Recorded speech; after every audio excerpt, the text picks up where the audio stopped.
is that as the block unit president, I've gotten this gentleman involved with everything we're doing, and I'm extending this hand out to the mayor who's taken on a second term, third term, and we would love for you to come down and visit with us and see us. We're going to have a block unit party. Oh, and the sponsor with Invest STL and several other groups, Shed.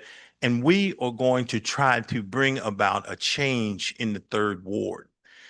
And with saying this, the last thing is we know that there is monies that have been set aside because of the buildings that have gone up in the upper part of Olive. And we would like to know, my constituents, the people I represent, when will that money be available so we can start putting homes together and making people's lives a little better in the third ward? And with that, I thank you for your time, Councilman and Mr. Mayor. Do I press this again? Thank you very much. Our next request to speak is Ravi Patel. He's really tall. All right, Ravi Patel, 1542 Raby Drive. Honorable Mayor, Council, and Ms. Sharp, congratulations. I wanted to say thank you, Ms. Sharp. I know that a lot of my concerns over the last, we've been living in U City now for 2 years. There's a defunct construction company that used to own a large parcel of land behind my house. And apparently I was the only one that was noticing all this overgrowth and raccoons and all this other crazy stuff going on.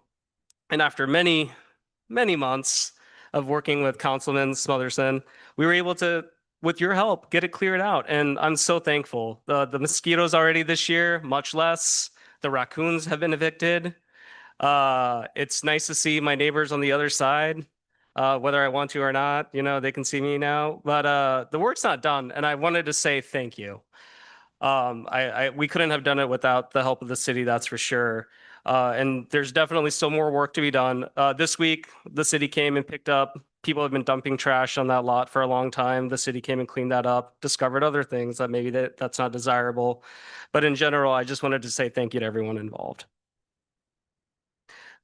Next, I was going to switch gears. So the only other thing that I can really think about chiming in on Chuck's comments there about some of our renter landlords in our neighborhood specifically.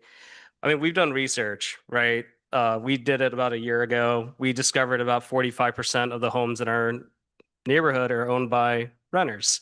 Are owned by homeowners that are renting out to their tenants or whatever. And a vast majority of those 45%, those homes are quite derelict. We were talking about soffit falling off. One house has a rake on the roof for the last year and a half. I mean, that home, there's a home where they've been dumping trash behind their home. The Parks Department found that they might have been defecating on that land as well. So, I mean, there's a lot of problems with these renters that I find very annoying. And it really, and it's not just our neighborhood, but it really matters as a citizen when you participate in your city government. I think it matters that you're calling to things to the attention of the city that might have not been known to anyone, because unless someone says something, you're not going to know about it. And if there's anyone here that also lives in a community where they would want it to be better or whatever, you just got to participate. Get your neighbors together, participate, and figure out a way to make things a little bit better. And I'm happy to report that a big thorn in my side for the last 2 years is starting to get better. And I just wanted to say thank you. Take care.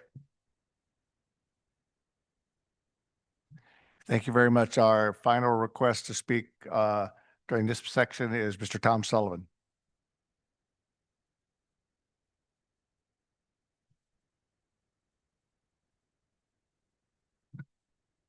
Tom Sullivan, 751 Syracuse. I think it was a mistake to select Brooke Sharp as the new city manager. As suggested before, she will only be Gregory Rose 2.0. Since being appointed interim city manager, she has continued the Rose policy of neglect and indifference. Same as with Gregory Rose, Ms. Sharp can't keep the streetlights on, doesn't care if streets are cleaned, ignores concerns that younger citizens could be electrocuted at streetlight poles, ignores all the dumpsters with damaged or missing lids, can't get the problem traffic signal at Kingsland and Delmar fixed, et cetera, et cetera. Of course, the city manager selection process was a sham. There wasn't going to be any nationwide search, and the council certainly isn't interested in what University City residents have to say. You never are. I also think voters made a bad choice in reelecting Terry Crow. It will only mean the further destruction of the character of University City and more mindless development. After destroying the west end of the city, the Loop is next. It has become an extended campus for Washington University. The monstrous building that's being completed is way too much for its space. Awful is the usual comment I have heard. It's but one more building to serve Washington U. As for a diverse business district with unique small businesses, that's becoming a thing of the past. At the same time, what's called the Cicero Building is beginning to lease apartments for students, WashU students, of course. And the Cicero space is going on 9 years of being vacant, despite being the most visible location in the Loop. While the Costco developers got a $70 million subsidy, Third Ward owners are still wondering if the promises made to improve housing in their ward will be kept. It seems every time the matter is brought up, the city keeps backing off its promises. It will soon be 4 years since Costco opened. Number of improvement projects completed in the Third Ward, 0. Number planned, 0. Yet it was told this program was so unique, it could be a national model. Olive Boulevard was also to be improved, but that hasn't happened. It has gotten worse in some parts. Hanley and Olive is looking bad these days. The notorious Seafood City Market building is still vacant. A longtime car wash closed. The old Firestone Auto Repair shop has been vacant for more than 5 years, along with other vacancies. With the present lineup in City Hall, there is little reason to believe things will get better. Thank you for listening to my comments. Thank you very much. That concludes our citizen participation section for this part of the agenda. We'll now move forward with any council comments. If there are no council comments, we'll move forward with the public hearing. We have a public hearing scheduled this evening on the proposed budget. I will open that hearing at 6:42 p.m. Madam Clerk, do we have any written comments regarding the budget? There are none. Do we have any requests to speak on the budget? I think you have two. Two. First request to speak is Mr. Patrick Fox.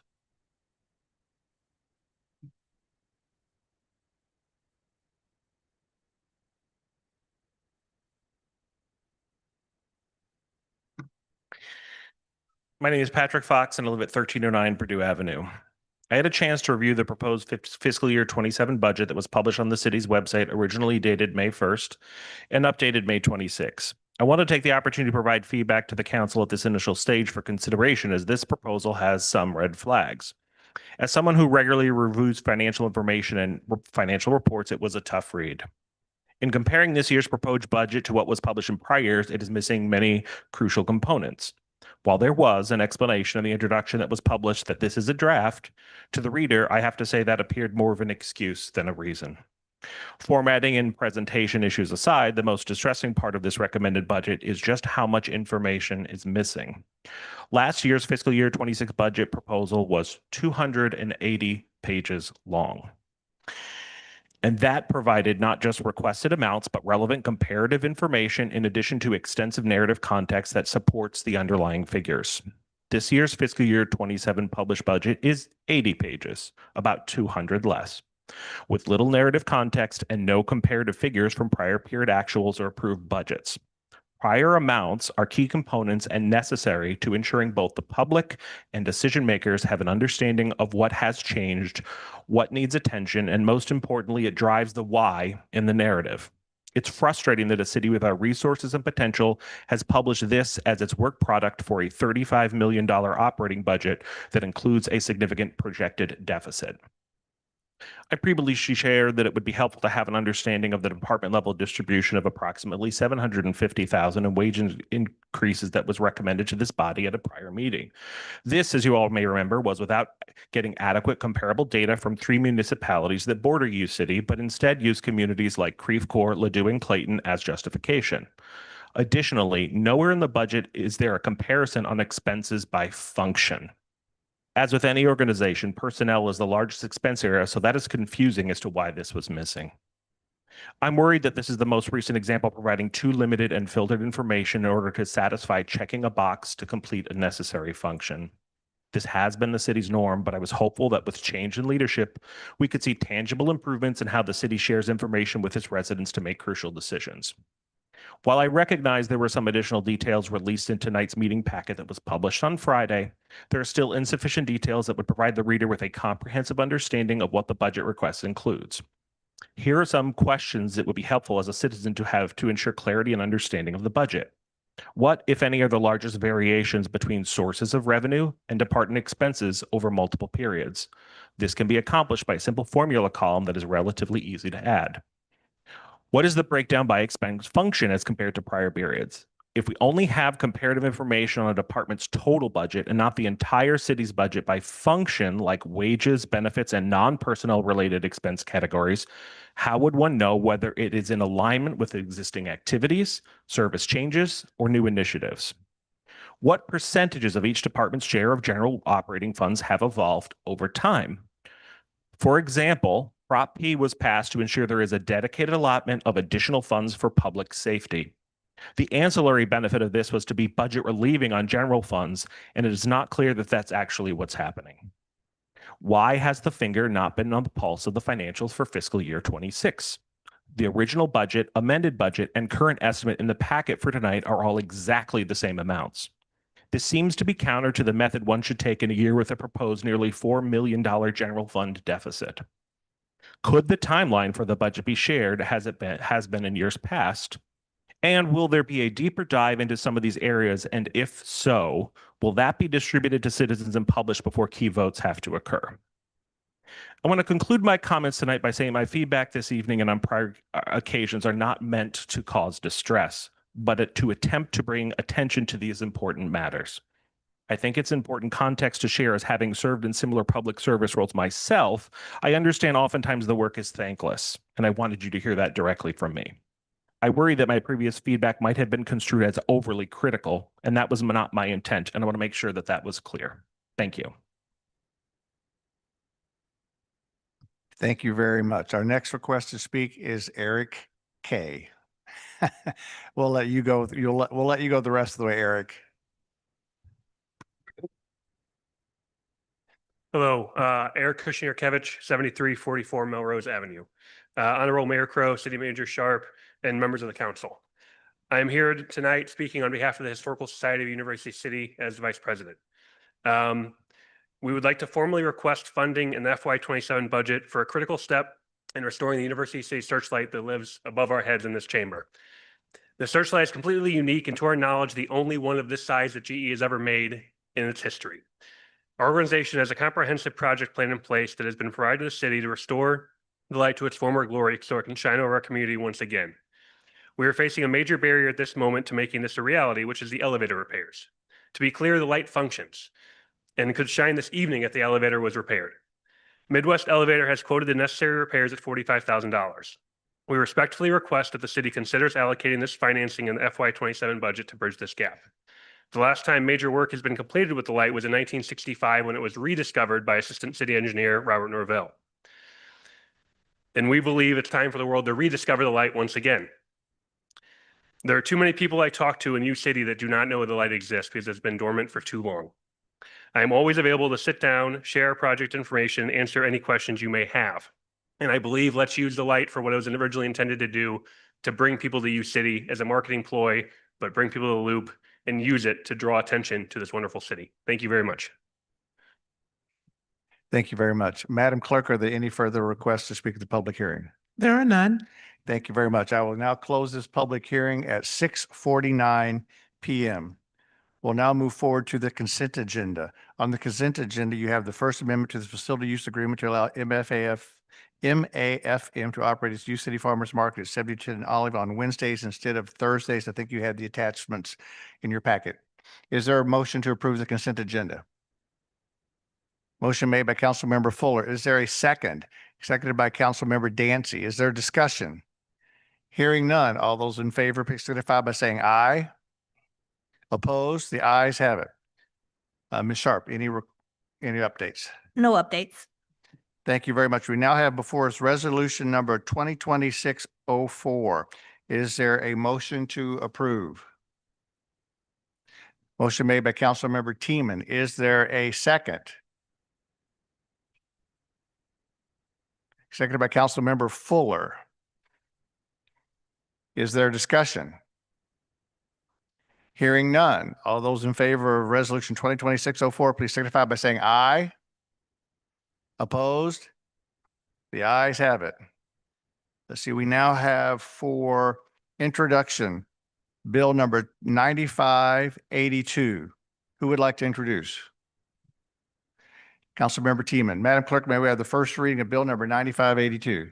Bill 9582, an ordinance authorizing the execution of an employment agreement for the position of city manager. Thank you very much. Are there any other reports from members of council or to any of the commission, or from any of their commissions? Hearing none, Madam Clerk, are there any further requests to speak on non-agenda items? There are none. Are there any council comments this evening? Councilmember Smotherson. Thank you, Mayor Crowe. I just wanted to actually address this to our new city manager, Mrs. Sharp. And this is an issue that we've discussed before, and just wanted to tell you the results of that. And this is in reference to the damage that's actually on the 1200 block of Purdue. And wanted to let you know, I literally watched American Water and MSD sit in their vehicles for 2 days straight, do absolutely nothing, turn around and leave. And I actually stopped one of the MSD vehicles and asked, I said, so in your determination, is this an MSD problem or is this somebody else's? And he said, this is not an MSD issue. Okay. So, and I will tell you that our public works people did show up and did report that correctly and did discover a 5-foot hole under the sidewalk. American Water, MSD, neither one of them got out of their vehicles and examined that situation at all. And so I just wanted to report that's what, and the reason I'm asking that, I'm reporting that now, is because I want to know what report they send back to our public works people, because I'm very curious as to what their findings were, especially since they literally sat in the vehicles for at least 2 hours. So just wanted to report that and get some updates on that, on the progress. Thank you. Any other council comments this evening? My only comments this evening would be to thank and to congratulate Dorothy Davis and Audrey Jones again, who are the creators of the Mannequins Project in University City that just completed its 17th year with over 25 mannequins now located throughout the entire city. The awards were given out last night. 2 scholarships were given to 2 University City High School students that will be going to college in the fall. It's a wonderful project, and I hope that we are able to continue that. As you know, the city supports this project through the Economic Development Retail Sales Tax Fund and the LSBD. So we are grateful that Dorothy and Audrey created this program, and we look forward to the 18th year next year. With nothing else being said, is there a motion to adjourn? Motion made by Councilmember Teeman. Is there a second? Seconded by Councilmember Fuller. All those in favor, please signify by saying aye. Opposed? The ayes have it. Thank you very much for joining us this evening.